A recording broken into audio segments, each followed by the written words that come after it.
L'Institut Caparrell ha acollit part de la competició CatSkills, el Campionat de Catalunya de Formació Professional.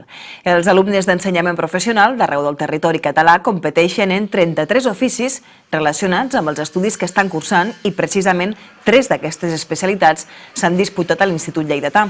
En la d'electrònica hi han participat 6 alumnes i a pintura i carrosseria 8. Cada estudiant representa un centre de Catalunya. Se'ls hi valora la tècnica, la destresa, les habilitats i els acabats de les peces que elaboren.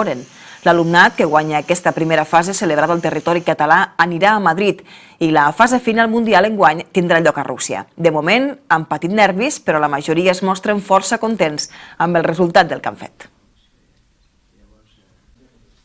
La valoració que es fa dels alumnes és la destresa, habilitats i que totes les peces es facin com després faran a l'empresa una vegada acabats els cursos. Jo crec que ha quedat bastant bé. Ho hagués pogut fer millor perquè ha quedat alguna mota de pols, però ha quedat molt bé. He vingut aquí a participar com pintor.